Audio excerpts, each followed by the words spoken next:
Hey guys, tonight we're diving into one of the dirtiest, smelliest, and most thankless jobs in medieval history. Picture this: darkness, filth, and a daily routine that involves more human waste than anyone should ever see. Curious? Hit like and subscribe. But only if you're into grimy history at its finest. Let me know in the comments where you're watching from and what time it is. Now dim the lights, maybe turn on a fan, and let's descend into tonight's messy little tale. Imagine waking up in a puddle. Not just any puddle, a warm one that definitely didn't come from rain. Welcome to the glamorous start of your day as a medieval Gong farmer. It's 3:47 a.m., which is the perfect time for regretting all your life choices. The straw mattress under you, lovingly colonized by fleas and damp with mystery fluids, lets out a sticky squelch as you rise.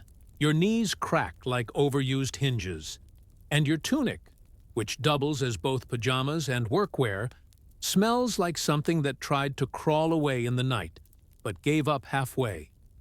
You reach for your boots. They're not by the door.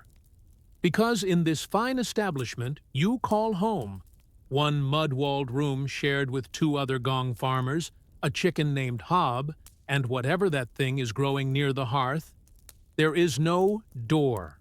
Just a hanging rag and a loose agreement to knock before entering. Not that anyone ever does. You find one boot, the other being nibbled by Hob. You yank it back, slap the worst of the straw out, and slide your foot in, praying there's no surprise from last night's rat parade. Now comes breakfast. A thin, lukewarm beer and half a crust of last week's bread, which doubles as both food and a blunt weapon in emergencies. You chew slowly, mostly because your teeth are staging a rebellion after yesterday's gravel-textured supper. If you're lucky, there's a turnip. If you're really lucky, it hasn't already been partially eaten by someone higher up the waste removal hierarchy, which, incredibly, exists. And then it's time. Time to do what absolutely nobody wants to think about. Crawl into the foulest, blackest, most soul-crushing corners of humanity's digestive aftermath. Medieval cesspits. Welcome to Gong farming, a career path with exactly zero upward mobility and 100% daily risk of falling in and drowning in poop. Yes, drowning in poop, an actual, documented occupational hazard. First stop, St. Swithin's Lane.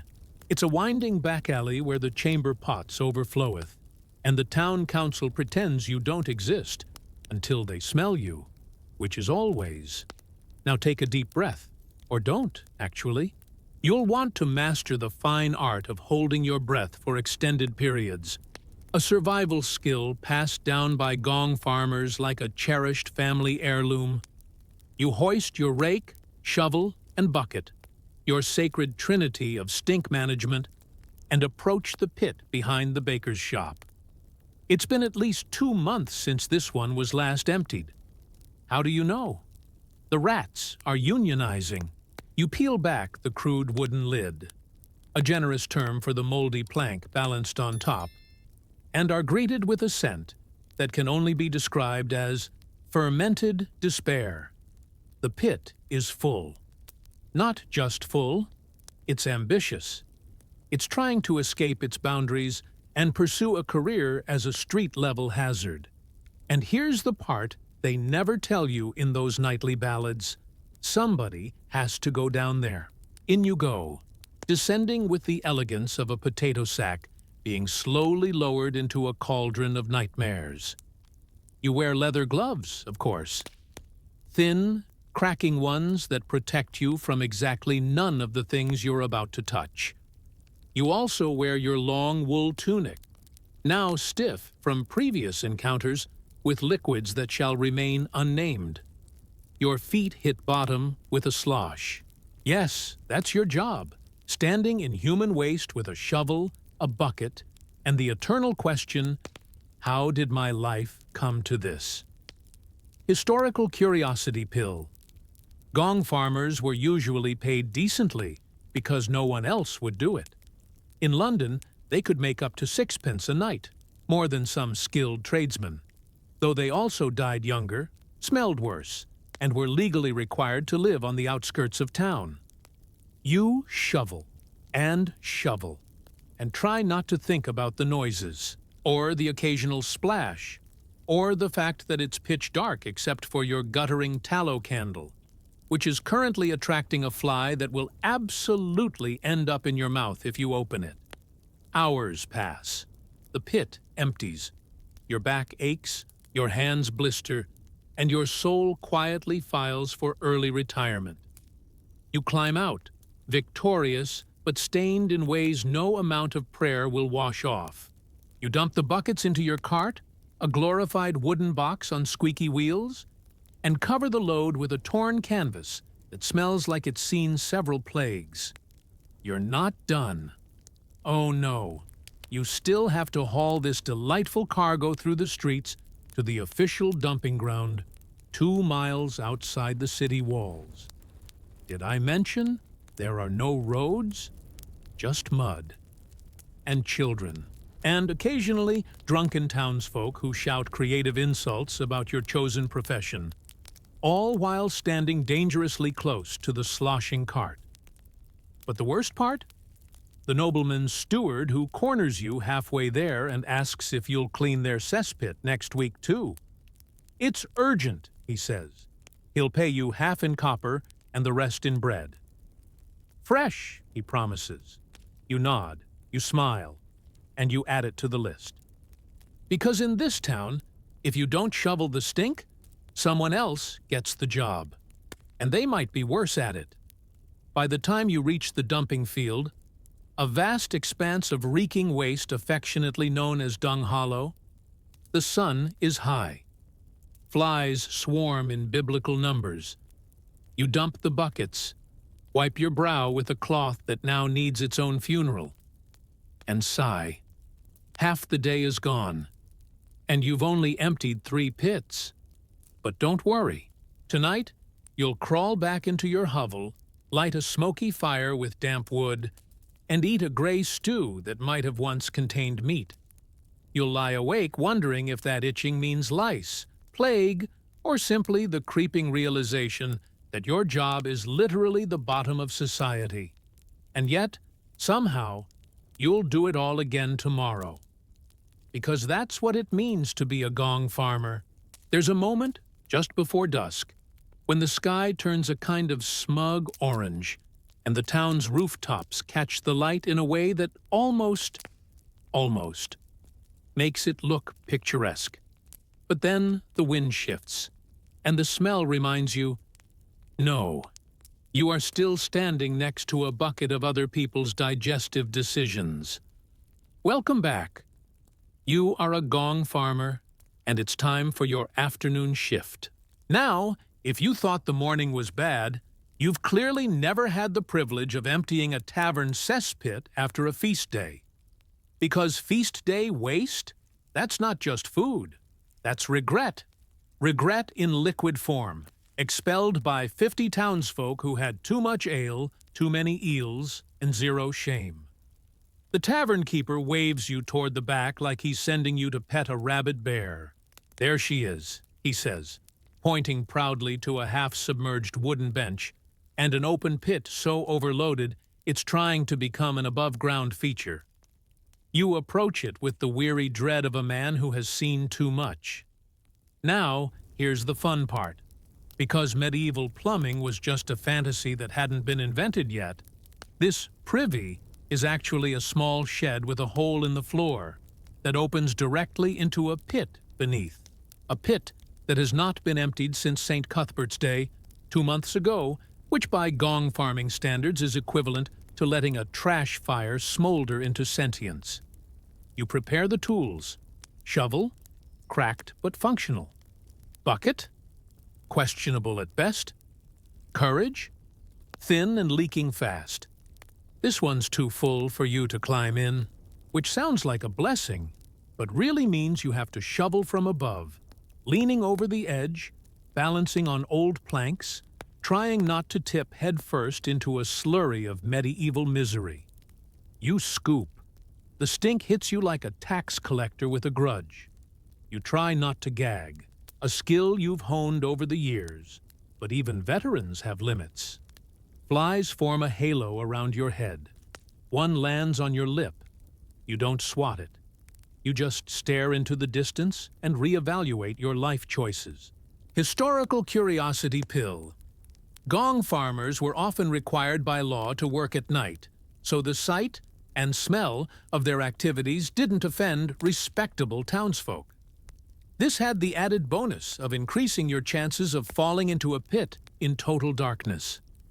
Progress. You shovel for an hour. 2. A drunk stumbles out of the tavern and vomits near your boots.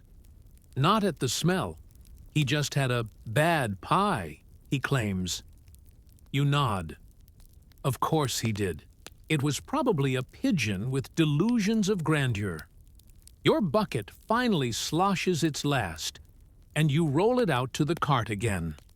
A rickety wooden relic you've patched with more dung than nails.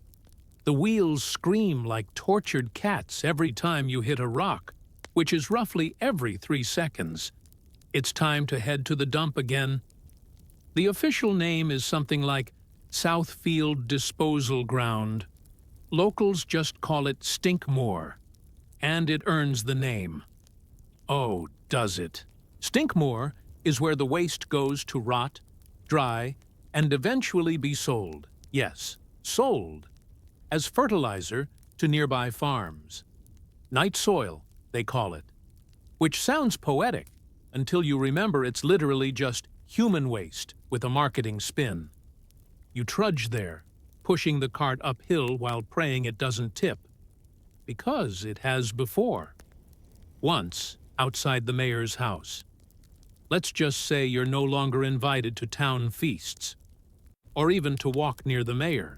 As you pass the edge of town, you see children pointing. One of them holds their nose and yells, "Dung devil!" That's what they call you. Has a ring to it, doesn't it?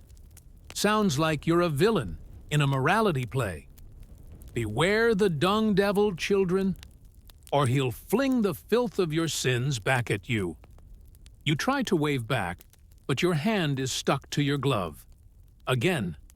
Stinkmore approaches like an olfactory slap. You dump the load. The pit bubbles ominously. Something splashes, and you don't want to know what. There's a man waiting nearby, already holding his nose. A local farmer. He tosses you a few copper coins and scoops some of your day's work into sacks.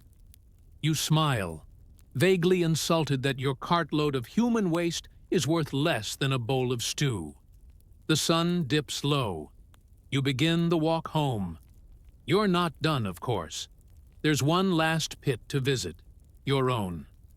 Because yes, even Gong farmers produce waste. The irony? You know better than anyone how badly it needs emptying. Back home, you peel off your tunic and hang it by the fire, where it stiffens into a sculpture of despair. Your boots are left outside, mostly for Hobbs' sake. Even the chicken has standards. Dinner is stew. You're not sure what's in it. You stopped asking 3 years ago. You just know it's hot, vaguely edible, and has fewer crunchy surprises than yesterday. You sit with your fellow Gong men in silence, chewing. The only sound is the fire popping, the slosh of the stew, and Hob doing something unspeakable in the corner. One of the younger farmers breaks the silence. Found a tooth in the pit today. Another nods. Better than the time we found a toe. Everyone goes quiet again. Eventually, you crawl into your straw heap, which now smells suspiciously like tavern waste. You pull the wool blanket over your head and close your eyes. Tomorrow, there will be more pits, more buckets, more jokes from smug merchants who wouldn't last 5 minutes in your shoes. Which, Incidentally, you hope they never try on. And despite it all, the stench, the insults, the risk of drowning in filth, there's something oddly comforting about it. Your work matters, not in a glorious, statue-worthy way, but in the "if I don't do this, we all get cholera" kind of way. Still, you wouldn't mind being remembered for more than just your smell. You drift off, nose tucked into your sleeve, dreaming of a world where waste disappears with the pull of a chain and no one ever has to say the word gong again. But sleep well, dung devil. You've earned it. The day begins, as it always does, with regret. Regret that you ever took this job. Regret that you ate that questionable stew last night. And deep, unshakable regret that you fell asleep with your mouth open, because now you've swallowed at least one flea, and possibly something worse. You sit up, groggy, your back screaming in protest, like a minstrel with a broken lute. Your nose instantly reminds you that you live in a room best described as early septic. Hob the chicken greets you with a squawk, and what might be judgment, though you can't be sure. You've seen less disdain in the eyes of debt collectors. There's no time for lounging. You've got a schedule. That's right. Even in the noble art of excrement excavation, there's a rota. Today, you've drawn the short straw, literally. It's your turn for the castle latrines. Now don't get excited. This is not a promotion. Cleaning the noble waste pits might sound more glamorous than the town's cesspools. Maybe you're imagining marble floors and scented herbs. But here's the truth. Aristocrats eat better, drink more, and have no concept of moderation.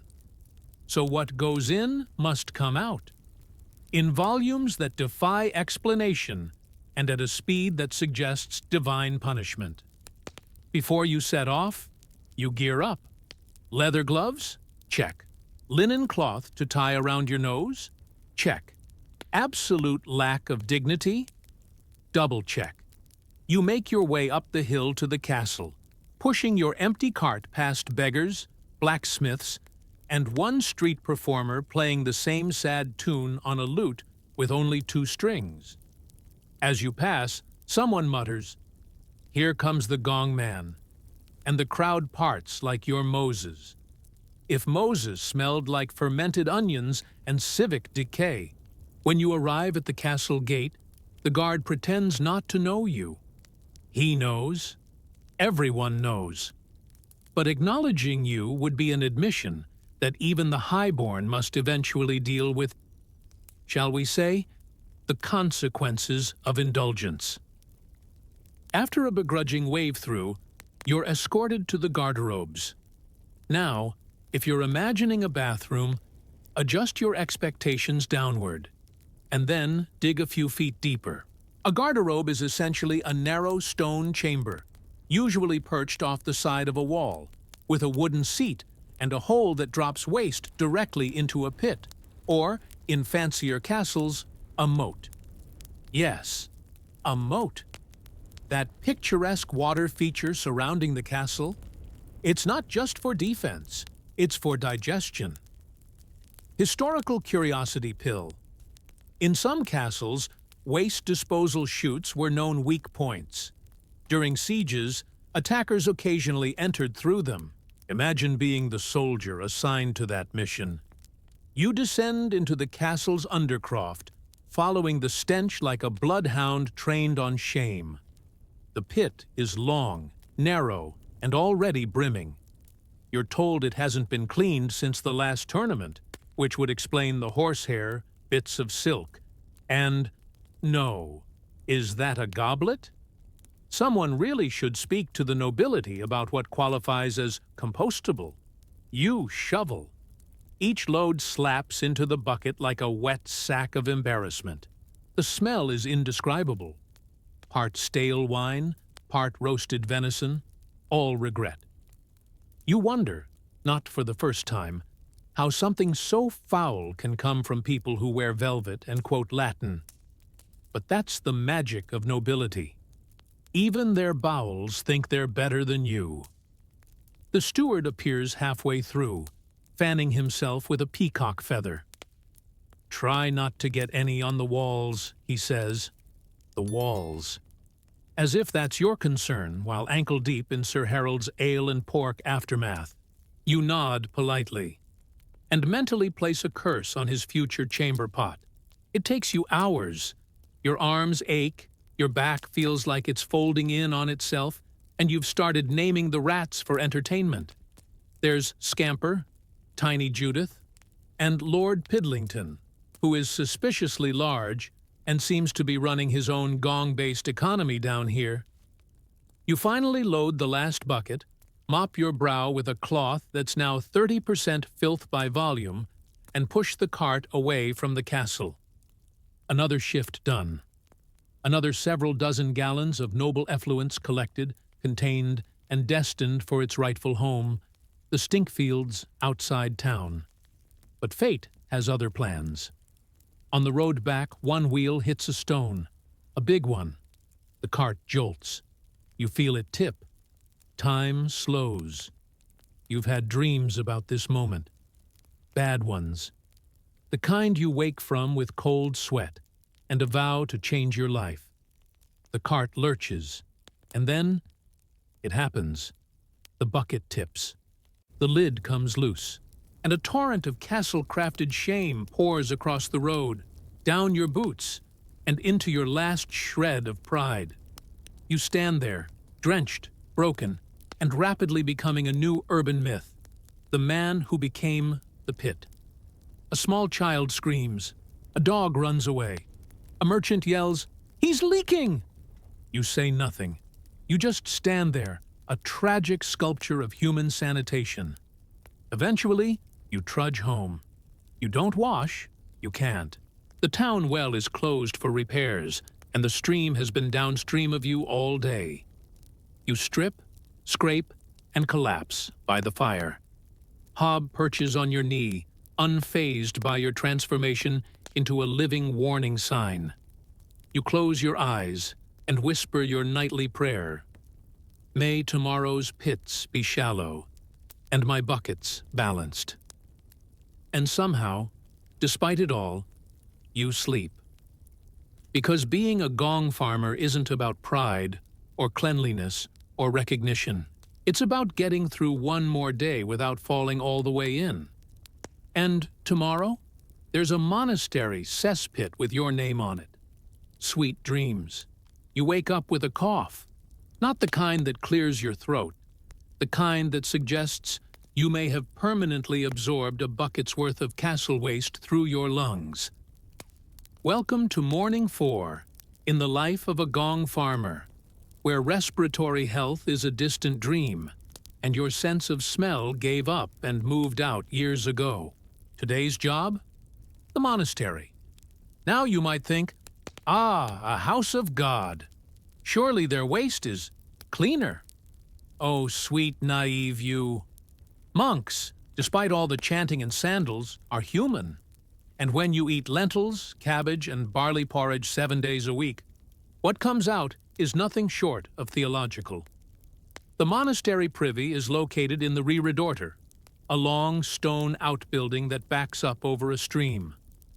Backs up, being the operative phrase here. Because that stream? It's not moving today. It's just sitting there, reflecting your future like a brown mirror of doom. You greet the brother assigned to sanitary liaison. His name is Brother Wulfric, and he's been assigned to assist you, mostly by watching from a very safe distance while quoting psalms about humility. You descend into the channel beneath the Reredorter. Unlike your previous adventures in pit diving, this setup has running water. Or rather, it should. Today, it's more of a viscous trickle, trying and failing to carry away the righteous offerings of 24 cloistered men and their high-fiber diet. You wade in. It's not as deep as yesterday. That's the good news. The bad news is the smell is worse, somehow pious. As if centuries of suppressed flatulence have been stored here and aged like cheese in a damp basement. You begin shoveling. This one's a scraper job, a wooden paddle used to push semi-solid waste downstream, which sounds easier than lifting buckets until you realize you're effectively churning a brown soup with a stick. It's less work and more penance. Historical curiosity pill. Monastic latrines were sometimes ingeniously designed with gravity-fed flushing systems using diverted streams. But when maintenance failed, as it often did, monks had to rely on laborers to clear the waste manually. Guess who that was? After an hour, Brother Wulfric brings you a crust of bread and a cup of small beer. You eat it by the stream, because your self-respect left 3 days ago, and you're too tired to remember what dignity tastes like. He offers a kind smile. "You serve the Lord in your own way," he says. You nod, chewing mechanically. You're not sure which part of the Lord's blueprint included this job, but you're beginning to suspect that heaven has outsourcing issues. Eventually, you finish the job. If finish means you've pushed enough of the mess downstream that the next town over can start composing angry letters. Back in town, you pass a group of children who chant, Poo cart," in your honor. One throws a turnip. You catch it. Lunch. On the way to the dumping ground, you see a commotion by the market square. A fine horse, shiny, bridled, and deeply unhappy, is bucking near the baker's stall. A nobleman dismounts, red-faced, shouting about a ruined saddle. You edge closer, purely out of curiosity. The issue? Someone dumped their chamber pot near the market stall, and the nobleman's prized horse slipped and sat directly in it. The crowd stifles laughter as he swears vengeance on whoever failed to keep the town clean. That's your cue. You step forward, slowly, dramatically. Your cart creaking behind you like a herald of consequences. You clear your throat and speak. "I'd be happy to assist, my lord." For a fee. The crowd loses it. Even the baker drops a loaf mid-chortle.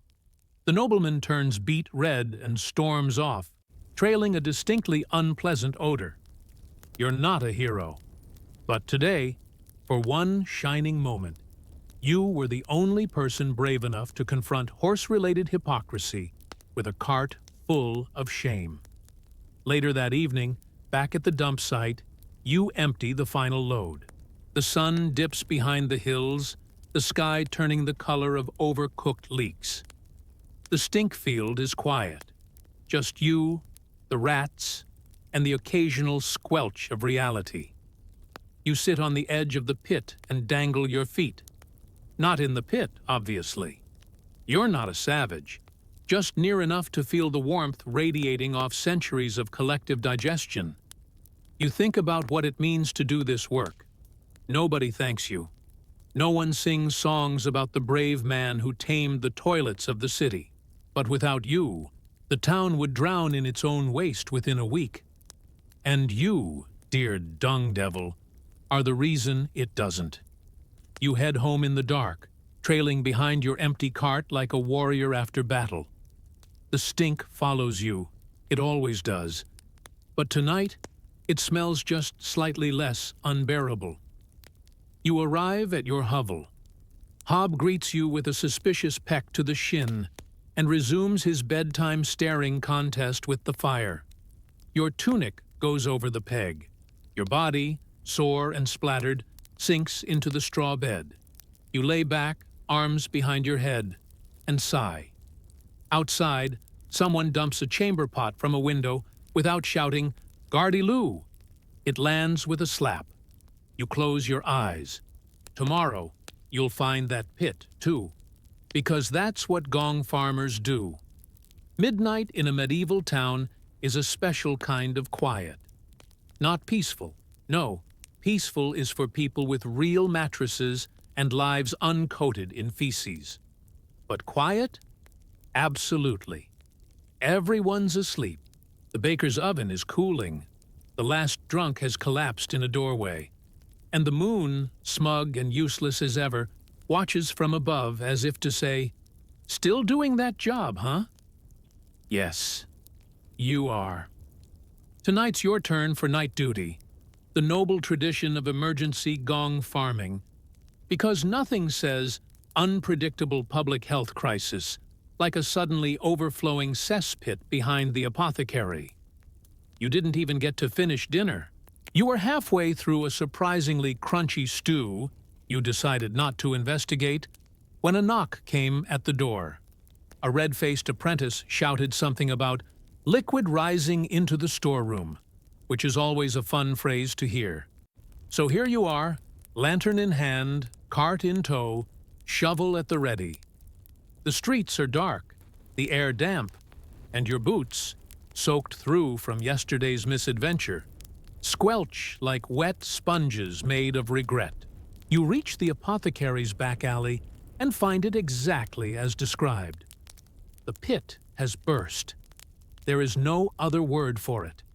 The boards covering it are floating like unhappy rafts, and the muck is slowly oozing toward the herb shed like a creeping siege engine. You don't even flinch anymore. You get to work. Now, nighttime gong farming carries unique hazards. For one, you can't see what's floating, which means every scoop is a mystery, every splash a gamble. You work by feel, by smell, and by the occasional curse muttered through clenched teeth.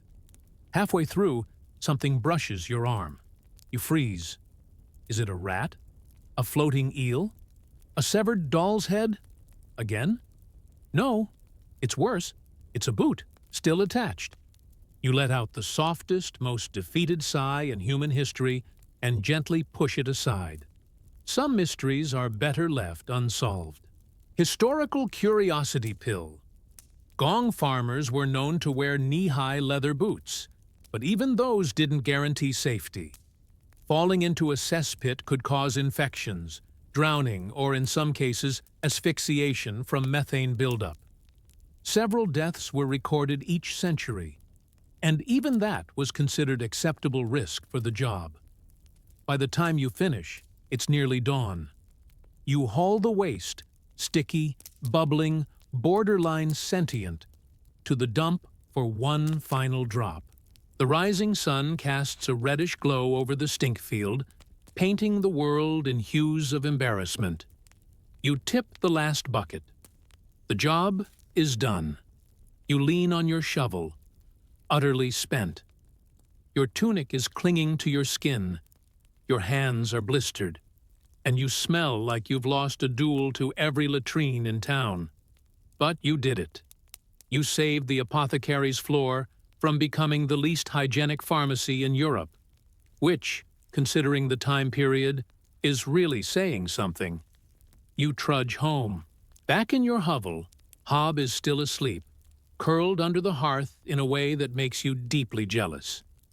You pull off your boots with 2 loud, wet slurps and place them near the fire, where they immediately begin steaming like regretful dumplings. You sit. You breathe. And for the first time in days, you allow yourself to wonder, what else could I have been? A blacksmith? Burn scars and smoke. A miller? Dust in the lungs. A baker? Up at dawn, covered in flour, and chased by rats who think your kneecaps are edible. Honestly, you still pick the worst job, and yet, it matters. Because if you weren't crawling through the underbelly of this festering little town, the whole thing would collapse into a heap of its own filth. Nobody says thank you. But they also don't want dysentery. And you, the humble, half-rotted, heroic gong farmer, are the only reason they get to pretend their waste just magically disappears. You lie down, staring at the ceiling, which is currently hosting a battle between two spiders and a moth that has seen better days. Your blanket smells like boiled turnips and disappointment. Your hands itch, your knees crack. And your dignity, which took a brief vacation after the nobleman incident, has sent a postcard saying it's not coming back. But for now, you're warm. You're fed. You're not in a pit. And in this medieval life, that's practically a vacation. You close your eyes, drifting off into a dreamless, well-earned sleep. And just before your mind gives out completely, a final thought rises. Tomorrow's pit is deeper. But your back? Still strong enough to shovel. For now, sleep well, dung devil.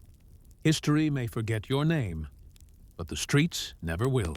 The second history is why it sucked to be the servant who had to empty the chamber pots. Imagine this. You wake up to the smell of warm urine. Not your own, unfortunately. That's someone else's contribution, noble, of course. You're the servant whose job it is to carry it down 3 flights of stairs before breakfast. Congratulations! You're the night soil boy.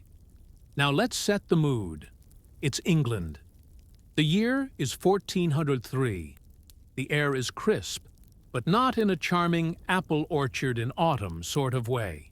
More like stone corridors soaked in centuries of damp, with notes of mildew, and that one spot in the west wing where the roof gave up last Michaelmas. Your name is irrelevant. No one bothers to use it anyway. You're boy, you there, or, if you're lucky, the pot lad. You sleep in the scullery on a pile of hay that a rat has claimed as rent-free property. Your pillow? Last year's turnip sack. And your job? It's not just to empty the chamber pots.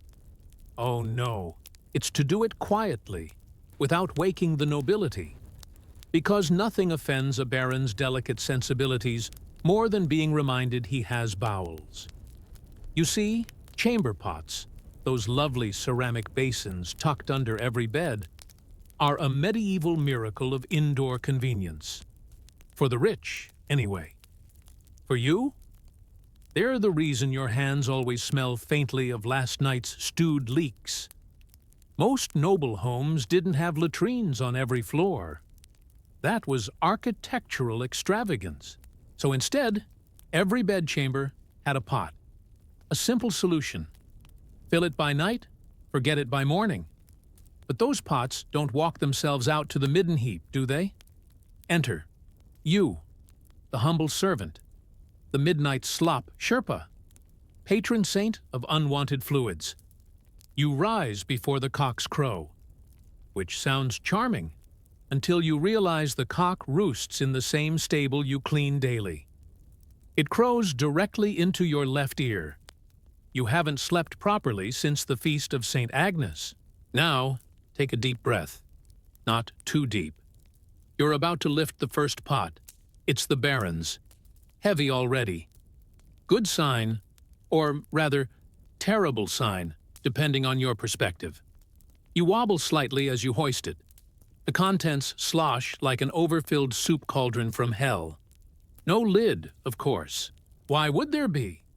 And so, barefoot and grumbling, because shoes are a luxury and besides, the last pair gave you blisters and worms, you begin your pilgrimage. From the top floor, down the narrow spiral staircase, past the chapel door, where you don't dare drip anything, across the main hall, out into the biting wind, and finally, to the refuse pit at the edge of the courtyard. Yes, the pit, a charming trench of human waste, table scraps, and yesterday's goose feathers, buzzing with flies that have developed a disturbing loyalty to your presence. But back to the stairs. They're stone, slippery, and as poorly lit as a monk's conscience after harvest tithes. One misstep, one splash, and you're ankle-deep in lordly disappointment. You manage it. Barely. That was only the first pot. The Baroness has her own Smaller but more concentrated. You don't ask questions. Lady Margaret smells faintly of roses. Not because it's pleasant, because she insists the chambermaid throw in petals to maintain her delicate mystique. What this achieves, really, is scented nausea. You hold your breath, lift, and wonder how much longer your nose can withstand the war. Historical curiosity pill. By the late 14th century, some nobles actually used perfumed pouches hung near their chamber pots to mask the smell. Medieval air fresheners, essentially. They didn't work. Now, about halfway through your route, you see it. The one pot you fear above all others. Sir Roger's. Sir Roger, retired knight and household guest, eats primarily pickled eels and boasts about how battle-hardened his guts are. His pot is less of a container and more of a warning. You consider your options. You could fake a spill.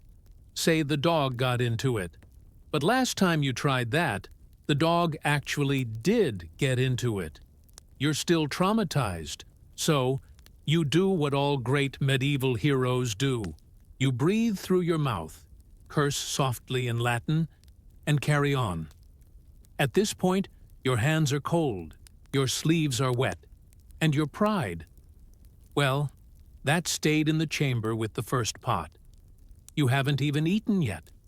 Breakfast for you is whatever's left in the bottom of the porridge pot in the kitchen, after the cook has scraped off the good bits for the steward. And yes, the cook yells if you drip anything on her rushes, but you don't mind. Not really, because there's a strange, twisted pride in what you do. You may be the lowest of the low, but if you didn't show up, if you didn't rise before dawn and carry everyone's secrets in a ceramic jug, the castle would smell like shame by noon. So you keep walking, one foot in front of the other, one pot at a time, because you're the chamber pot boy. And winter's coming, which means everything's about to get a lot stickier. There's a certain quiet dignity, they say, in doing the jobs no one else wants. But whoever said that clearly never had to clean dried excrement off the underside of a carved oak bed frame at 7 in the morning, while a noblewoman criticized their posture. Because that's where we begin this fine day. You're bent at a very unnatural angle, half under Lady Hawise's 4-poster monstrosity, scrubbing yesterday's overflow incident with a rag that once had color but now just has history. The good lady is sitting 3 feet away, brushing her hair with one hand and waving the other vaguely in your direction like a queen swatting away invisible flies. "You missed a spot," she says without looking. You didn't. But if you argue, it's back to dungyard duty. Not that this is better. This is chamber pot aftermath. Now, let's take a moment to understand what you're dealing with. Medieval chamber pots were usually ceramic, sometimes pewter, and occasionally, for the ostentatiously delusional, lined with tin. They were not designed for stability. They were designed for one thing: to collect the evidence and be ignored until someone else made it go away. That someone, as we've established, is you. And today, your round isn't just about disposal. No, today is washing day. You have to clean every single pot by hand. With what, you ask? A half bucket of cold water, a fistful of wood ash, and a bar of soap that smells like despair and is half mouse-nibbled. You scrub, rinse, scrub again, and pray the cracks don't harbor more secrets than a monastery cellar. By mid-morning, your hands are raw. Not metaphorically, actually raw. The ash scrubs the skin, the soap burns the scrapes, and your fingernails have gone on strike. You wonder, not for the first time, what it would be like to be the falconer, Or even the pig boy. At least pigs don't expect you to bow while carrying their feces. But alas, you're stuck with the pots. Historical curiosity pill. Medieval households often reused chamber pots for days before they were emptied, especially in winter. Cold weather slowed the smell, but not the horror. Some pots were passed around between family members. You're welcome. You reach the men's wing. A subtle shift in your day. Here, the pots are fewer, but far more tragic. Sir Benedict has gout and no shame. He insists on using the pot next to the fire for warmth, which might be clever if he didn't routinely knock it over in his sleep. There is nothing, absolutely nothing, like stepping into a puddle of fermented stew at dawn and realizing it's not soup. Sir Benedict also owns the household's largest pot, a clay beast with a handle that broke off 6 months ago, so now you carry it like a cursed cauldron. On your way down the stairs, you slip. Not all the way, just enough to send a warm splash onto your leg and your dignity tumbling down several social rungs. You pause. You close your eyes. You reevaluate every decision you've ever made, starting with being born into a family too poor to own its own dung heap. At least, you're not alone. Today, the laundry girl is helping you with the linen pile. You exchange weary glances, a silent language of mutual suffering. She smells like boiled cabbage and sadness. You probably do too. There's a brief moment of levity when a page boy trips over a dog and drops a fresh bowl of oat gruel onto the steward's foot. The steward's scream echoes like justice. It's the best part of your morning. But no time to celebrate. You've still got the nursery wing. Children, you'd think, would be less disgusting. They are not. Children are unholy agents of chaos, and small nobles, especially, seem to have inherited a gift for explosive inaccuracy. You enter the nursery and freeze. The twins, Geoffrey and Hugh, are waiting. They have that look, the one that says, "We've done something," and you'll find out soon enough. You find out immediately. They've been using the chamber pot as a helmet. You sigh. Not because you're surprised, but because this is the 3rd time this week. You remove the pot from Hugh's head, wash it again, and lecture him again. He responds by vomiting into your bucket. You contemplate the afterlife. Not because you're religious, but because even hell must be warmer and have better sanitation. By now, it's close to noon. The main hall is bustling with preparations for dinner, and the smell of roasting onions does an unholy dance with the lingering perfume of chamber pot residue clinging to your clothes. You try to sneak into the kitchens for a crust of bread. You fail. The cook spots you and waves her ladle like a weapon. "You stink like a jester's backside," she bellows. "Not mine," you mutter. She hears anyway. You are promptly redirected to freshen yourself up, which means splashing your face with water from the washing trough and drying it on your own sleeve. Congratulations, now you're wet and smelly. But there's a silver lining. Somewhere, deep in your miserable routine, is the knowledge that you are needed. No one thanks you, but they all avoid your gaze, which is basically the same thing. And when you carry the last emptied, scrubbed, and vaguely sanitized pot back to Lady Hawisa's chamber, you catch a glimpse of yourself in the polished brass of her looking-glass. You don't look proud, or heroic, or even clean, but you are still standing. And that, in this line of work, is a triumph. Besides, tomorrow's Sir Roger's birthday, and he's known to celebrate with stewed prunes. You might want to sleep with your boots on. You know it's going to be a bad day when the smell wakes you up before the rooster does. And not just any smell. That smell. A scent that says, with unmistakable confidence, someone drank the spiced wine, ignored the dried plum limit, and now the world must suffer. You sit up from your pile of hay, wipe the rat droppings from your sleeve, and brace yourself. It's Sir Roger's birthday, and that means one thing: gastrointestinal fireworks. By the time you reach the second floor, the damage is already apparent. A servant girl passes you on the stairs with the 1,000-yard stare of someone who's seen too much. She's holding a soiled bedsheet at arm's length, as if distance might spare her soul. "I'm not going back in there," she whispers. You nod solemnly. You understand. Let's take a moment to appreciate Sir Roger.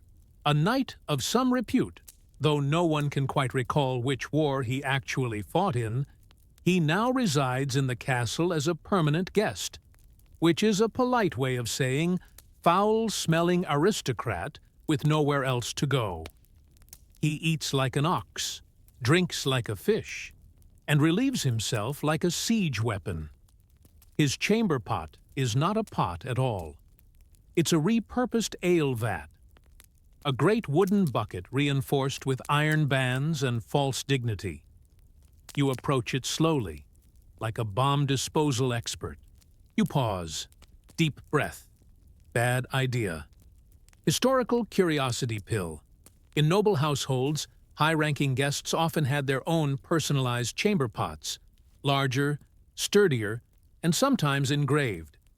This didn't make them easier to clean, only heavier, and worse. Lifting Sir Roger's pot requires both hands and most of your upper body strength. It sloshes ominously. You whisper a quick apology to whatever god oversees this kind of work. Hoist the monstrosity, and begin your descent. One trembling footstep at a time. Now you might think, surely this would be the worst part of your day. You'd be wrong, because you haven't met the steward yet. Sir Barnaby, the household steward, has all the charm of a sack of boiled hedgehogs and the same emotional range. His only pleasure in life is identifying tiny faults in others.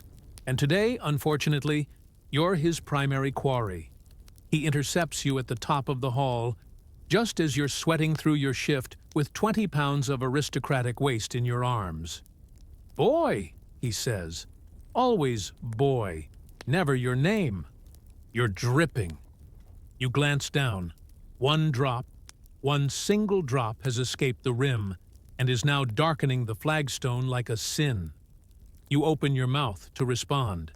He raises a finger. "Clean it," he says.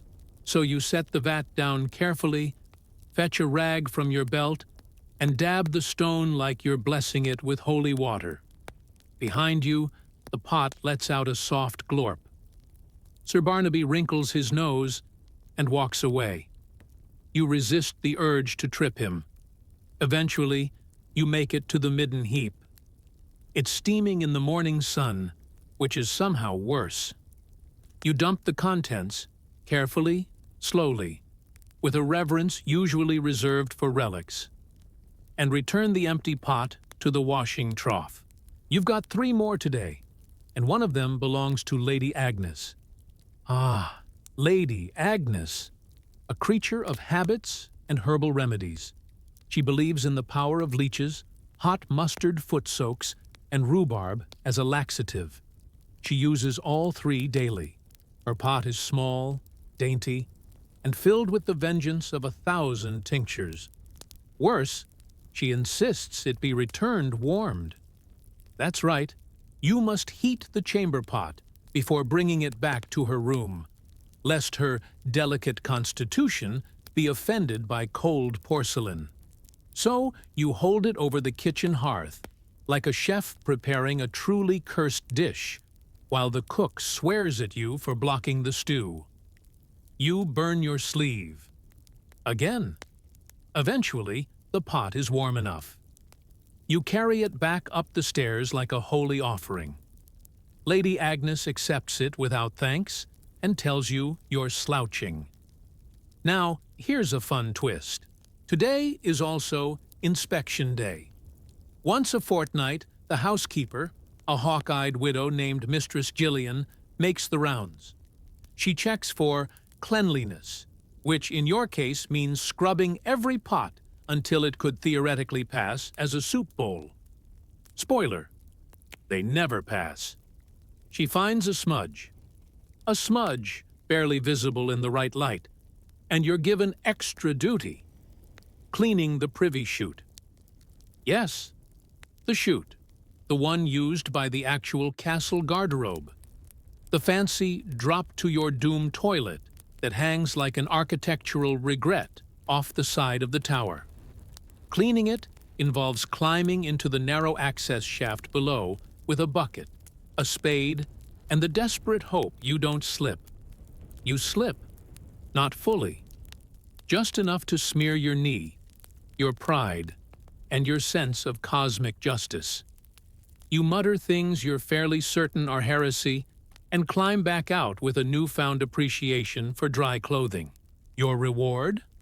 Lunch, which, for you, means bread so hard it doubles as a bludgeon, and a slice of something that was once cheese, now more concept than substance. You eat in silence behind the kitchen door. A dog watches you. You wonder if he's judging you or just hoping you'll drop something that isn't to spare. Later, as the sun dips low, you return the final pot of the day, scrubbed, dried, and not at all appreciated. You stumble to your hay pile. Your back aches. Your arms ache. Your sense of self has been boiled, rinsed, and left to air dry next to the laundry girl's socks. And just before you drift off to sleep, nose buried in straw and ash, a voice echoes down the hall. "Boy, Sir Roger needs a fresh pot." You don't scream, not out loud, because that, dear listener, is the life of the pot servant. No glory, no comfort, just one long, slow shuffle through other people's digestion. And Sir Roger drinks prune wine before bed. There are bad days, and then there are laundry days at the castle after a feast. It begins, as always, with shouting. Not your own, that's been trained out of you, but Mistress Gillian's voice ricocheting down the stairwells like a banshee who lost her patience somewhere around the Second Crusade. The linens are to be laundered, the pots scrubbed, and if I find one more of you lounging about like barn cats in the pantry, I swear by St. Cuthbert's corns, I'll have you shoveling night soil barehanded. You, being the designated potboy, can't imagine a worse punishment than what you already endure, unless it involves Sir Roger after a feast day, which, as fate would have it, is exactly where this story is going. See, last night was the feast of St. Edwin, a minor saint, famous for absolutely nothing except giving the nobility an excuse to drink heavily and eat swan pie. There were roasted boars, 5 kinds of bread, and an incident involving a pudding and the Baron's niece that no one is allowed to mention under threat of excommunication. You, of course, weren't invited. You were too busy scrubbing a pewter pot with a bristle brush that had lost most of its bristles and all of its will to live. Now it's morning, and the castle reeks of regret. You pass the high table in the great hall, a battlefield of crusted platters and stained goblets, and thank every forgotten saint that you don't have to clean that mess. Your job lies elsewhere. It lies, specifically, in the Lord's Solar, where the Baron himself has just deposited what may be the single most ambitious chamber pot offering in county history. The smell hits you halfway up the stairs. You stop. You consider running. You remember the time you did, and the beating that followed. You continue. When you open the door, the air moves. Not a breeze, a wave. You gag. You steady yourself on the doorframe. The Baron, bless his fermented soul, is asleep in a chair, snoring proudly while his pot simmers next to the hearth like a witch's brew left unattended. You approach it slowly. You've learned that sudden movement only stirs the contents. Now, let's talk about pot etiquette. You never, ever judge what's inside. That's Rule 1. Rule 2. Don't look directly at it. Like a solar eclipse, it's safer that way. Rule 3. Balance. A full pot is a trap. One wrong tilt, and the contents obey no master. You apply all 3 rules now. You close your eyes, lift it evenly, and begin the walk of doom. You don't get far. Halfway down the 2nd floor stairs, disaster strikes in the form of a loose dog. The Baron's prized hunting hound, Flax, who bolts from the servants' hall with a stolen chicken leg and crashes directly into your shin. You go down. The pot goes up. The contents, well, they go everywhere. A shocked silence follows, broken only by the wet splut of baronial waste as it lands on the flagstones, your tunic and Flax, who immediately regrets everything and flees. You sit in it, literally, for a moment. Then you rise slowly, like a creature reborn in filth and fury. Mistress Gillian finds you shortly afterward and gives you the look. The one that says, "You'll be cleaning this with your ancestors watching." You do not protest. Historical curiosity pill. When accidents like these occurred, servants were expected to clean up everything, including themselves, before resuming duties. Soap was lye-based and usually made from leftover cooking grease. It didn't smell better than the mess. You're sent to the scullery for washing. The water is cold. The soap burns. You scrub your arms raw, while the kitchen boys make helpful comments like, "You missed a spot," and "Is that a new cologne, lad?" Dry and humiliated, you return to your duties. Lady Isabel's room is next. Now, Lady Isabel is a mystery wrapped in silk and sarcasm. She doesn't eat much, but she drinks very sweet wine. Her pot is always oddly sticky. You've stopped asking why. You lift it, empty it, clean it, and return it to her with a bowed head. She eyes you over the top of her book. "You're the pot lad, aren't you?" You nod, slowly, warily. She smirks. "Good. I've left a surprise in mine." You blink. She doesn't explain. You leave quickly. By now, it's afternoon. The linen pile in the courtyard is growing. You see the laundry girl dragging soiled bedding out by the armful. You offer to help. She gives you a look like you've just offered her a live weasel. "No offense," she says, "but you smell like something that fell out of Satan's trousers." Fair enough. Still, you help. You rinse sheets in icy water, beating them on a flat stone. The stains are stubborn. So is your resolve. By late afternoon, your hands are cracked and blistered, your boots, such as they are, soaked through, and your patience thinner than the Baron's hairline. As the sun dips, you return to your corner of the scullery. You sit on your straw. You listen to the castle breathe, fires crackling, wind howling through the cracks, the low rumble of nobles arguing over who insulted whose goose. You think it's over. Then you hear it. "Boy!" The steward's voice, sharp as a cleaver. You sigh, stand, trudge upstairs again. Sir Roger is at it again. Of course he is. And as you enter the room, pot in hand, dignity in shreds, he turns, smiles, and says, "Good lad, bring it close. There's more where that came from." You nod. Because, of course, there is. By now, you've accepted a few hard truths about life. 1. Nothing good ever comes out of Sir Roger after stewed fruit. 2. Warm chamber pots are never worth asking about.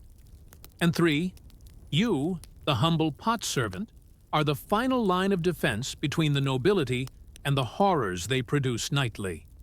Congratulations. You're indispensable, like a mop during a flood. Today, though, something is different. It starts just before dawn, when you're jolted awake by the distant thunder of hooves on the drawbridge. Unusual. Visitors don't normally arrive before the birds.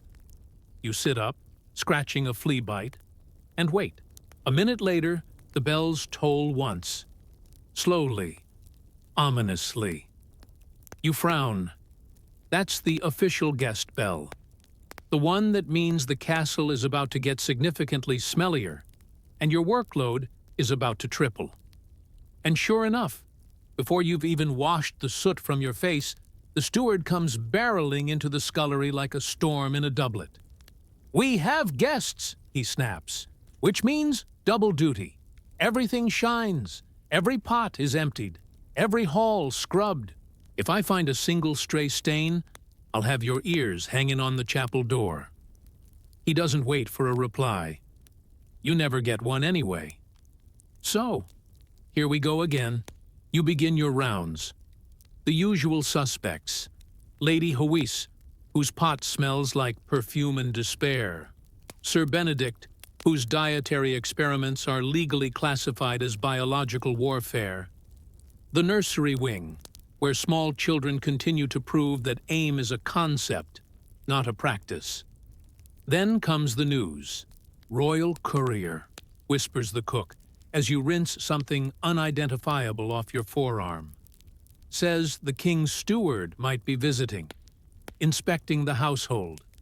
You freeze, because if there's one thing worse than cleaning other people's chamber pots, it's having someone come and inspect how well you've cleaned them.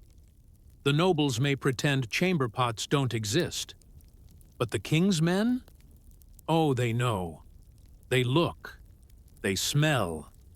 Cue the panic. Mistress Gillian begins shouting with newfound passion. Floors are scrubbed, rushes replaced. Every pot, and there are more than a dozen, is not only emptied, but polished. That's right. You're now polishing chamber pots like they're holy relics. Your rag is disintegrating. Your nose has gone numb. Your soul left sometime around Sir Roger's second helping of dates. You manage somehow to make them sparkle. Not metaphorically. Literally. You used ashes, vinegar, and possibly divine intervention. The pots gleam. The castle smells less awful. You haven't slept in 30 hours. And then, just as you're wringing out your last rag, a page boy runs in, panting. "False alarm," he says. "Wasn't the king's man. Just some baron from Sussex with bad shoes." You blink. You stare at the nearest pot. You may have hallucinated for a moment because you're pretty sure it winked at you. By evening, the rush is over. The nobles return to their usual indifference. The steward remembers your existence only long enough to scold you for walking like an old man. You are an old man. Inside, at 17, you return to the scullery, where a rare gift awaits. The laundry girl, pitying your sorry state, has saved you a bowl of warm pottage. There's even a scrap of pork in it. You sit on the floor, eat slowly, and for the first time in days, no one interrupts you mid-spoonful. And now, just before sleep, as you lie in your nest of straw and slowly peel off your crusted tunic, you realize something strange. You're proud. Not because of the job. The job is, and always will be, the worst in the castle. But because you've survived. Again. Through rot, ridicule, and unspeakable sights. You made it. Tomorrow the pots will be full again. The nobles will forget your name. Sir Roger will invent new ways to defy anatomy. But for tonight? Tonight, the castle is quiet. The hearth is warm. Your belly is full. And you can finally sleep, knowing that in the strange, smelly machinery of medieval life, You are the cog that keeps it turning. No glory, no songs. But without you, everyone's ankles would be soaked by sunrise. Sleep well, potboy. You've earned it. The third history is why it sucked to be a noble who had to poop in a chamber pot. 10 times a day, you wake up in a 4-poster bed embroidered with swans and dust. The mattress is stuffed with straw, goose down, and the occasional mouse, all held together by centuries of regret. Welcome to the year 1352. You're a minor noble in the English countryside, and you are, as they say, blessed.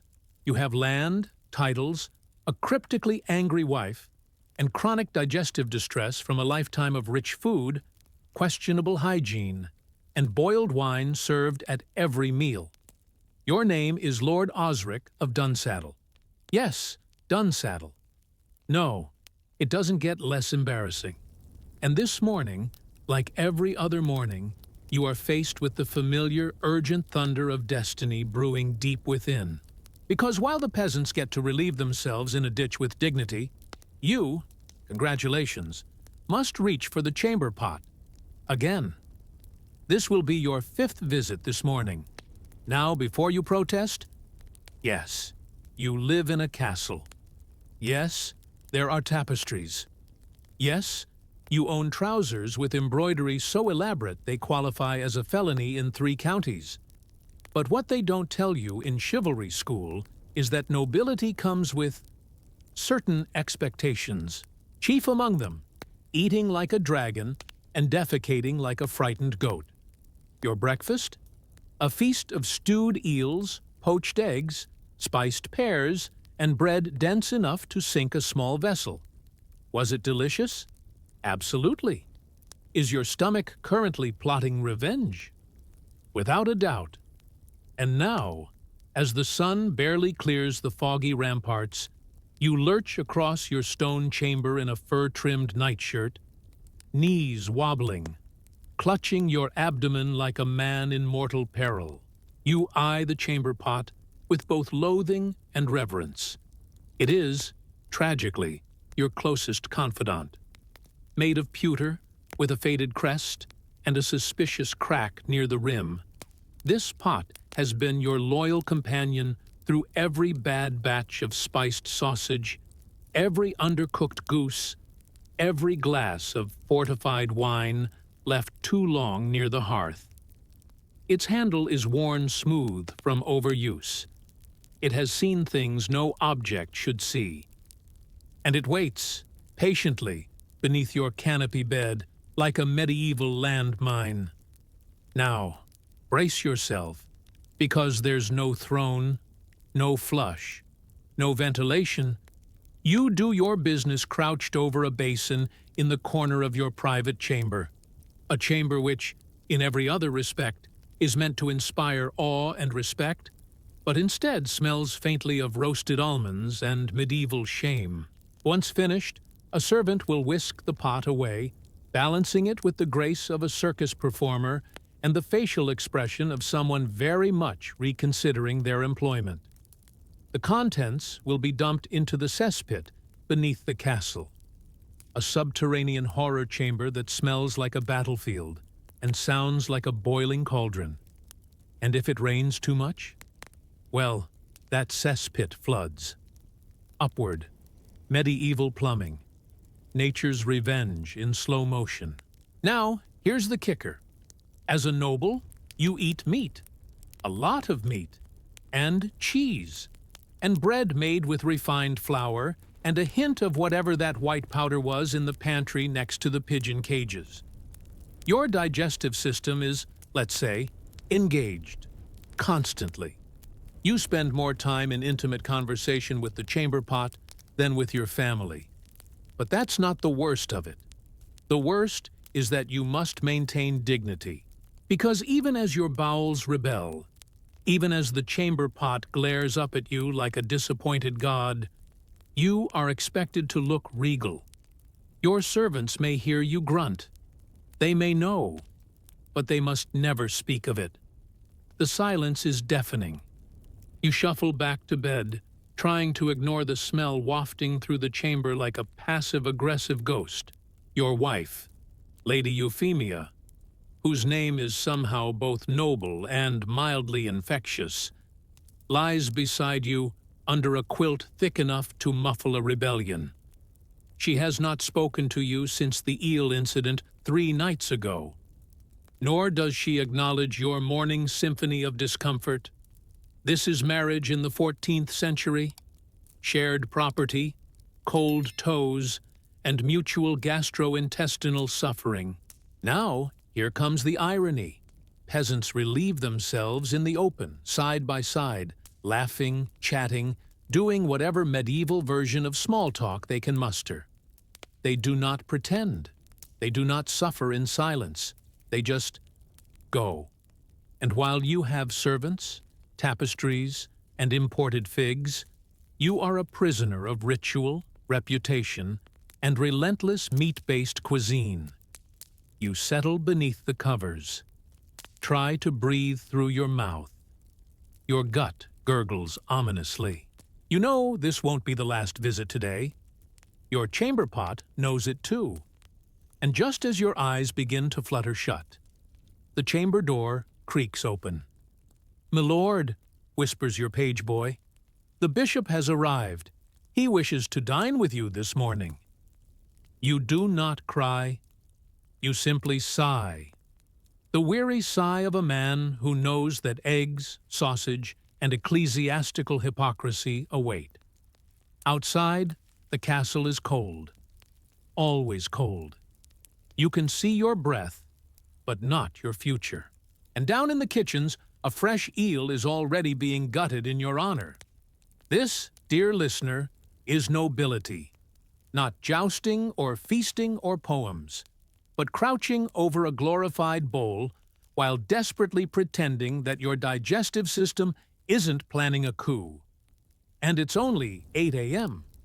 You are a walking paradox, noble by title, humbled by intestines.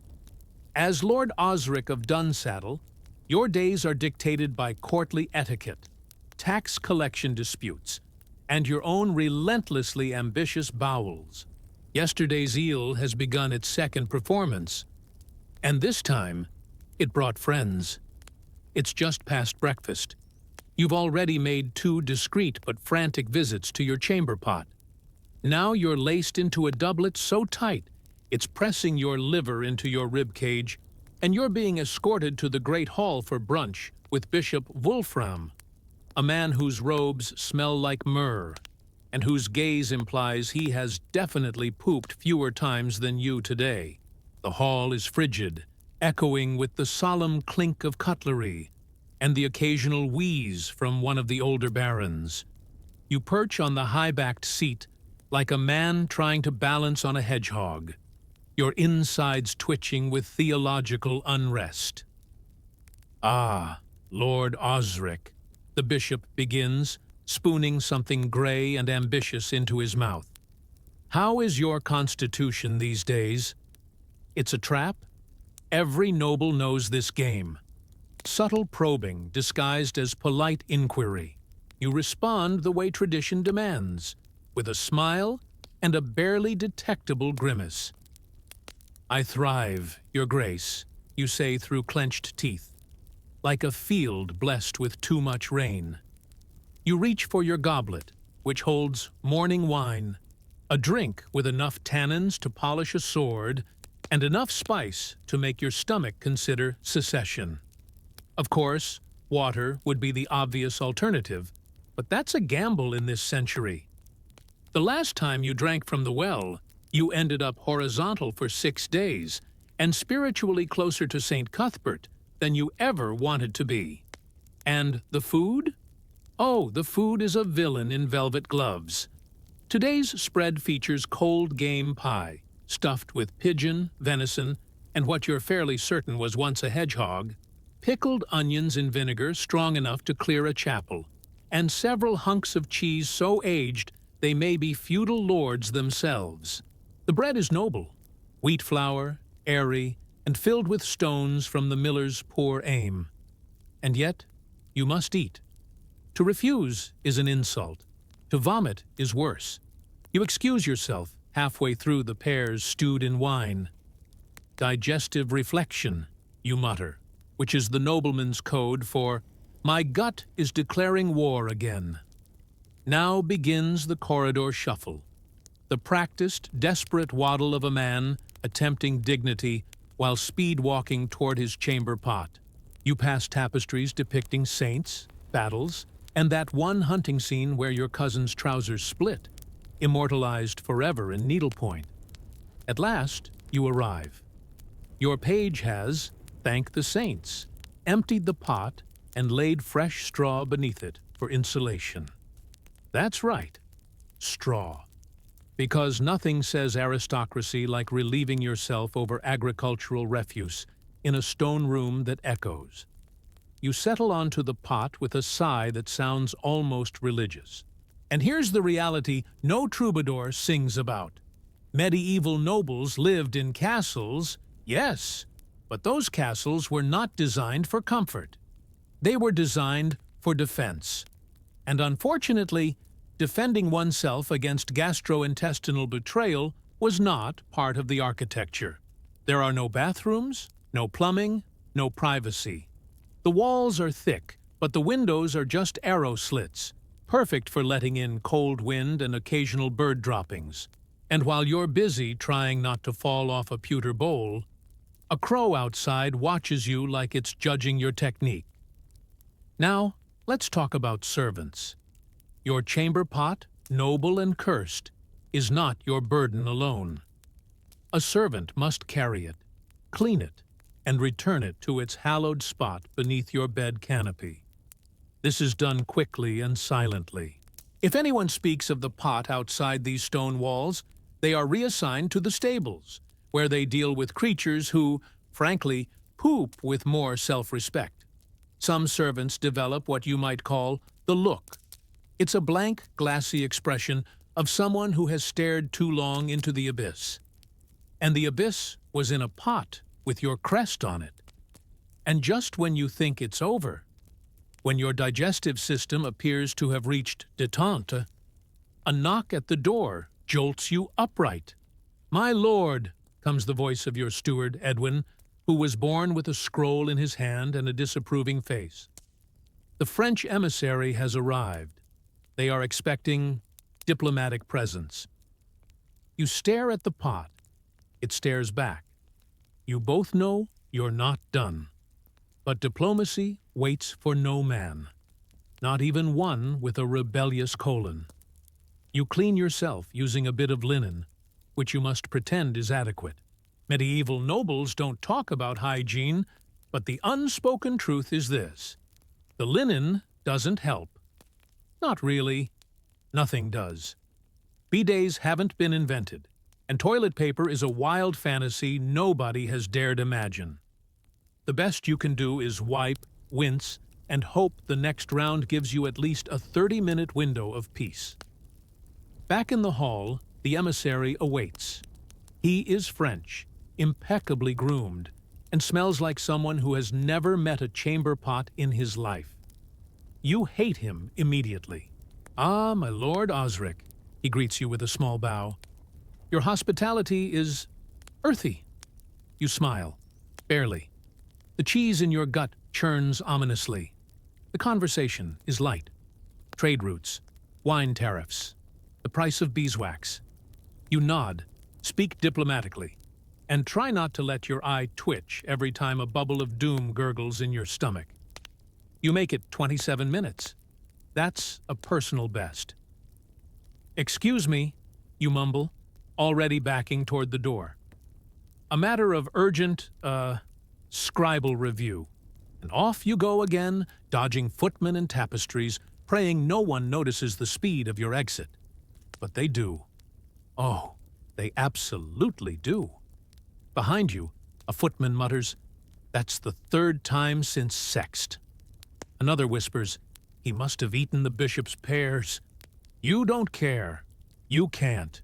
Your noble dignity is now tightly interwoven with your digestive survival. You reach the chamber, slam the door shut, and return to the pot.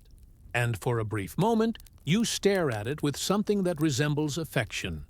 Because while the rest of the court may mock you behind embroidered sleeves, while your wife ignores you and your enemies plot your downfall, this pot remains. Steady, loyal, always there when you need it most. You exhale. The wind howls through the arrow slits. A pigeon coughs somewhere outside, and your insides brace for round 4. Because this, dear listener, is not a day of glory or grandeur. This is the life of a nobleman. Diplomatic flattery, elaborate feasts, and a chamber pot that knows too much. And the worst part? It's still not even noon. You wake with a start, not from a nightmare, but from the slow, ominous gurgle that has become your most dependable companion. Outside, bells chime for vespers. Inside, your bowels are preparing their own liturgy. Lord Osric of Dunsaddle, you have now pooped 7 times today. And no, that's not an exaggeration. You counted. Around time 5, your steward started keeping track in the margins of the household ledger. By time 6, the kitchen boy was taking bets. Now, at time 7, even the castle cat has stopped making eye contact. You pull yourself from the chair in your solar, where you've been pretending to read a treatise on crop rotation while mostly just praying to Saint Elmo, unofficial patron of intestinal fortitude. The chamber pot, still warm from your last visit, 4 hours ago, beckons from the corner with the weary dignity of a battlefield medic. It has been emptied, thank goodness, but it has seen things. You groan as you lower yourself onto it for yet another royal evacuation. And while you wait for the blessed release, you consider the cruel irony of it all. The peasants envy you. They see the silk, the fur-lined cloaks, the roast meats paraded through the great hall like edible trophies. They do not see the pot, or the twitch in your left eye that has developed from years of high-born indigestion. But you know the truth. You are not master of your own castle. You are a glorified hostage of your own digestion. Now let's take a moment for historical context. You are not unique. In the 14th century, the average nobleman consumes approximately 5 to 6 pounds of meat per day. And that's not counting the pies, cheeses, and wine-soaked fruits served with reckless abandon. Your gut, like most noble guts, is permanently confused. You eat because it's expected. Feasting is performance. Refusing a dish is like slapping the cook's grandmother. Your reputation as a host hangs delicately on whether the trout was sufficiently jellied, and the venison spicy enough to make your guests weep. And thus, your fate is sealed.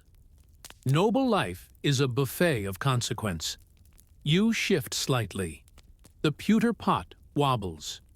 You remember, again, that it has a crack near the base. Not a catastrophic crack, but just enough to make you question everything. And speaking of cracks, let's talk about garderobes. The castle does technically have one. It's a small stone cubicle built into the outer wall, with a vertical shaft that drops your royal output directly into the moat. At least in theory. But here's the problem. The shaft doesn't always clear. Last summer, a particularly enthusiastic cheese course resulted in a legendary blockage that sent vapors rising through the corridors for a full week. 3 servants fainted. One claimed to have seen a vision of St. Dunstan weeping. The garderobe has not been trusted since. Which brings us back to the chamber pot. Reliable, portable, and humiliating. You do your business, wipe with a scrap of linen that could double as sandpaper, and sigh deeply. Moments later, your servant Beavis enters without knocking. Beavis is your personal attendant, which in castle terms means the poor soul tasked with dealing with everything south of your belt. He has the blank expression of a man who has long since accepted that his entire adult life revolves around someone else's intestinal drama.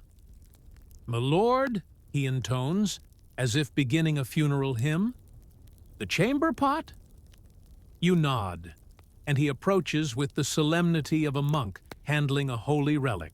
He lifts it, practiced, fluid, emotionally distant, and begins the long walk to the garderobe chute in the North Tower.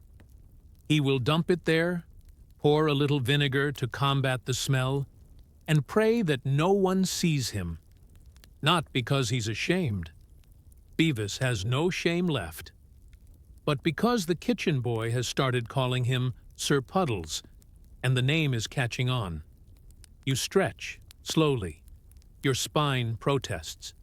Your robes are twisted from too many awkward seatings. You attempt to read again, but your stomach is already shifting gears. An 8th visit seems likely. And now you're starting to worry. Not just about the digestion, but about the reputation. Because here's the brutal truth of the noble court. Nothing is private.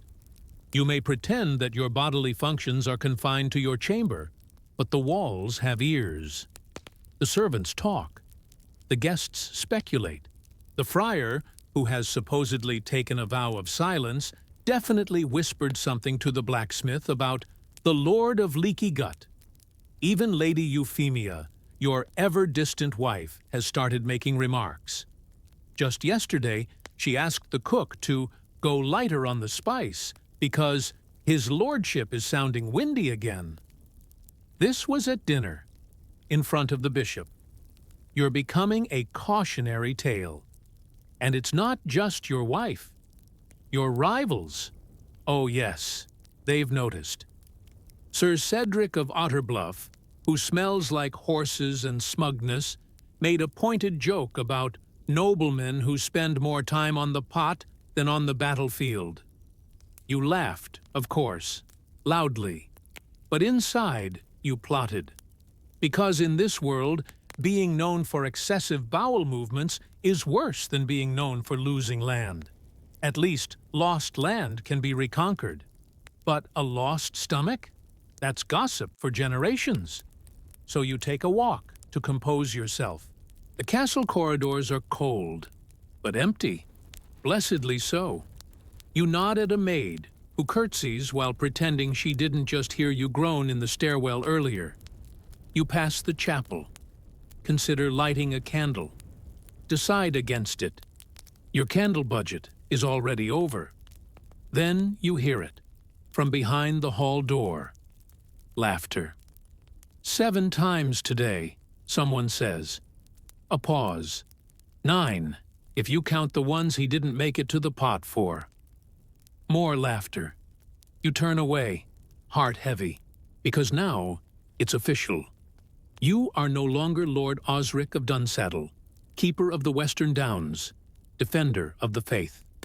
You are Lord Osric the frequently seated, and your war is no longer political.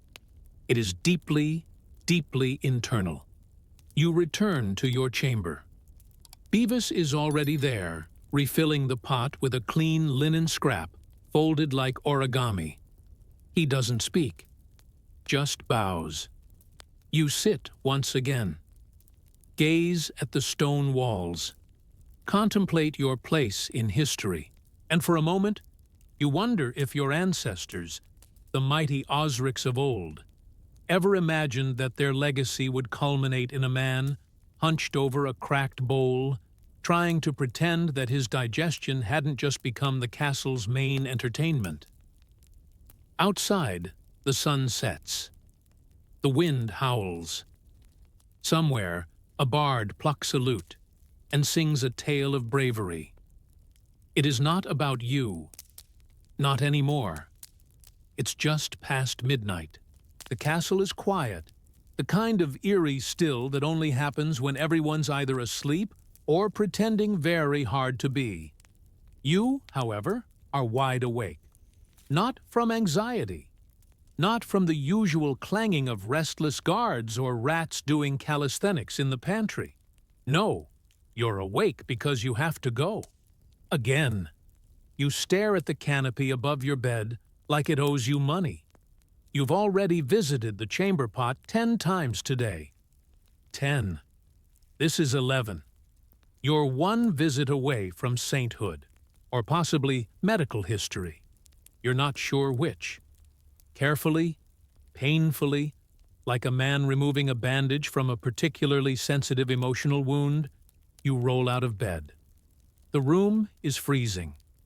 The stone beneath your feet is less a floor and more an elaborate form of punishment. You shuffle to the pot in your nightshirt, clutching your abdomen with the urgency of a man who made very poor choices at the feast. Now, in your defense, the roasted swan with quince paste did look delicious. And yes, the jellied lamprey was a bit ambitious, but Lord Cedric dared you and the court was watching. But the final straw? The custard. Served in a pewter goblet with an entire sprig of rosemary. Custard should never crunch. You settle onto the chamber pot, your 11th performance of the day, and you feel it. That slow, dreadful unraveling of all dignity. This is not how you imagined noble life. When you were a boy, you dreamed of jousting, of epic battles, of returning from war with a scar and a mysterious smile. You wanted to sit in court dispensing wisdom, not on a pot dispensing something else. Yet, here you are, again, and there's no pretending anymore. Everyone knows. The servants know. They've started keeping track in chalk on the back of the pantry door. It now reads, Lord O11, Record 13, Feast Day. The castle physician knows. Old Master Rufus, who smells like vinegar and misplaced optimism, visited earlier. He brought a pouch of dried herbs, 2 leeches, and something he called soothing paste that looked alarmingly like shoe polish. You politely declined the paste. You accepted the herbs and dumped them behind the tapestry when he wasn't looking. You even tried prayer. Last night, you knelt before your bed and whispered, Please, St. Eustace, patron of hunters and, I assume, bowels, deliver me from this wretched cycle. The only response was a gust of wind from the arrow slit, and what might have been a judgmental hoot from an owl. You finish. You wipe with what now feels like a decorative napkin from a particularly unkind banquet, and you just sit there in the cold, wondering how you went from lord of the manor to a man who spends more time in reflective squatting than in council chambers. But let's talk about what's really bothering you now. It's not the discomfort. You've adjusted. It's not the humiliation. That ship has sailed, sunk, and been looted. It's the rumors. You heard them today. Not whispers now, but jokes. One of the squires called you Sir Osric of the Bottomless Pit. A scullery maid mentioned your heroic contribution to castle ventilation. Even the chaplain cracked wise about the Lord's ever-moving spirit. This is how noble reputations die. Not with a duel, not with a scandal, but with relentless gastric gossip. You return to bed, but you can't sleep. The mattress prickles with stray feathers and doubt. Your wife turns over, eyes still closed. You were up again, she mutters. You say nothing. She doesn't press. Euphemia has moved beyond mockery. Her tone now carries the pity of someone who has watched a man slowly lose a chess match to himself. The next morning, you make a decision. You will change your diet. Radical? Yes. Unprecedented? Absolutely. But something must be done. You instruct the cook, with the gravity of a commander preparing for war, to prepare simple fare. No eels, no custards, no meats spiced like a crime scene. Just bread, gruel, maybe a roasted carrot. The cook looks horrified. "But, my lord, it's the feast of Saint Winifred." "Exactly," you say, "a day of restraint." She nods slowly and mutters something about culinary heresy under her breath. You eat in silence that night. A bowl of barley porridge, plain as rainwater. A hunk of rye bread so dense it could be used in castle defense. You drink warm beer and politely refuse the dried figs. The bishop looks personally insulted. Euphemia looks intrigued. For a moment, you feel powerful. This is your rebellion. Your stand against the tyranny of noble digestion. You retire early. You sit on the pot only once before bed. Victory. You climb into bed feeling, dare you say it, hopeful. But then, in the dead of night, the gurgle returns. Not the usual angry roar. No, this one is different, suspiciously quiet. You try to ignore it. Perhaps it's just adjustment, reform. You close your eyes. A minute later, it bubbles again. Uncertain, experimental. You sit upright. No, not again. But your gut has no respect for optimism. You lunge for the pot, and as you settle in for number 12, you stare at the floor and think, so this is what legacy looks like. Not the sword, not the scrolls, just a pewter pot, a broken body, and a castle full of people trying very hard not to make eye contact. And as dawn begins to creep through the stone windows, you whisper the same thing you did yesterday, and the day before that. Tomorrow. Tomorrow will be better. Maybe it will be, maybe it won't. But the pot will be waiting. The 12th visit was not your last, nor the 13th. You stopped counting sometime between the 14th squat and the vague moment when you realized your legs had gone numb and your chamber pot had developed a permanent tilt. Either the floor is uneven or you are. The day is dim. Not quite rain, not quite fog. Just that gray medieval weather that makes everything feel like it's wrapped in damp wool and regret. Somewhere, a cock crows. It sounds tired. You feel a deep kinship with it. Lord Osric of Dunsaddle, you've reached the final stage of noble gastrointestinal despair, resignation. You are no longer angry, or embarrassed, or hopeful. You have accepted that your digestive tract is the true ruler of this castle. The steward may manage the books, your wife may rule the social calendar, and the bishop may drone about eternal salvation. But it is your intestines that determine how your day will go, or whether it will ever leave this stone room. And now, in a moment of clarity as you perch for the 15th time in 24 hours, you begin to ask, how did it come to this? You had dreams once, ambitions, lands to expand, enemies to diplomatically destroy, a name to make legendary. And yet, here you are, staring down into a pewter abyss, your only legacy being a slightly scorched cushion and the nickname, the Thunder of Dunsaddle. But perhaps it's time to shift your view. You rise slowly, with the wobble of a man who's been crouching for far too long. The pot is full. Again. You ring the tiny bell. Beavis enters, silently, efficiently, with the haunted gaze of someone who's seen more than any man should see before breakfast. He collects the pot without a word. You nod at him. Thank you, Beavis. He pauses, blinks. My lord, for your service. I realize this is not in the scrolls of glory. He nods slowly. No, my lord. But neither is dying from eel custard. Fair enough. You dress simply this time. No embroidered doublets or fur-trimmed codpieces.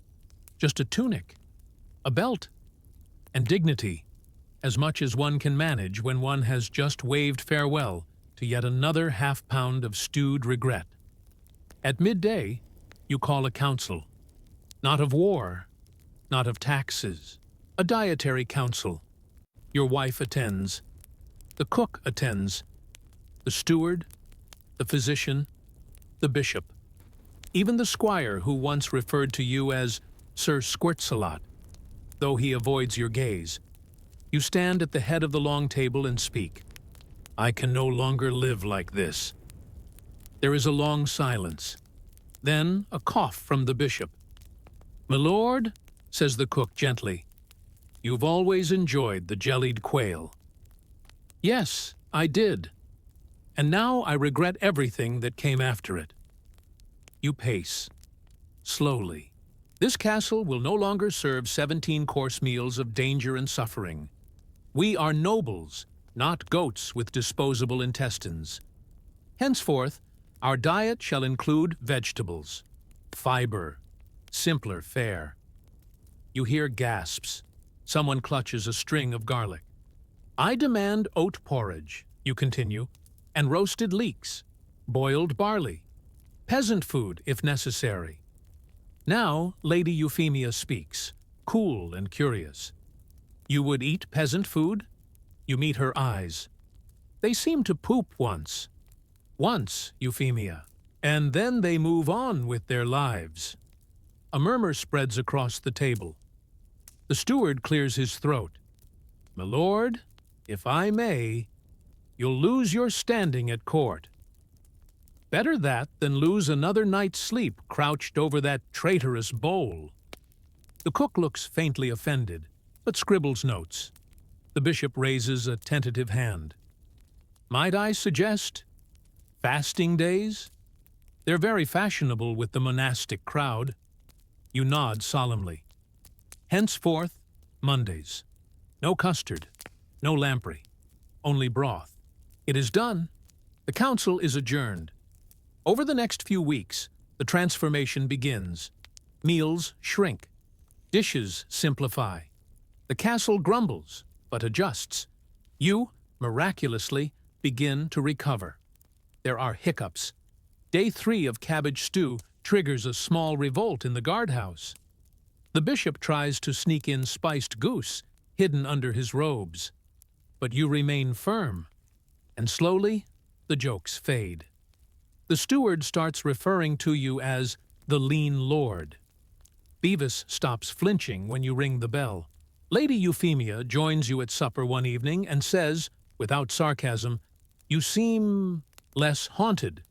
You nod. You are. And then, one morning, it happens. You wake, stretch, feel fine. You stand, dress, nod to the fire, eat a modest breakfast of boiled oats, half an apple, and a mug of warm beer. And nothing happens. No urgent rumble. No desperate sprint. No 7th visit before the hour of prime. You sit, wait, still nothing.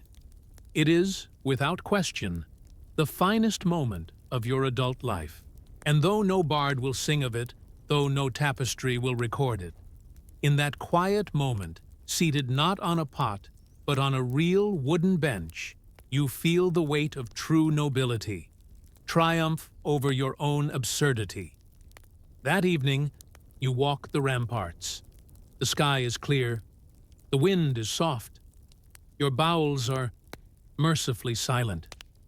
You look out over the fields, the woods, the moat filled with echoes of culinary sins past, and think, this is what it means to be a lord. Not wealth, not war, but to face yourself and survive your own dinner.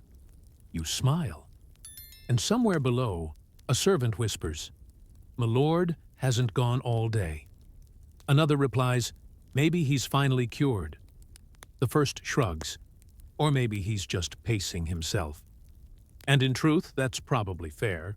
You will return to the pot someday. You know this. You're not immortal. But now you go on your own terms. And that, dear listener, is the final victory. A chamber pot may be humbling, but dignity, once reclaimed, is eternal. Even in dun saddle.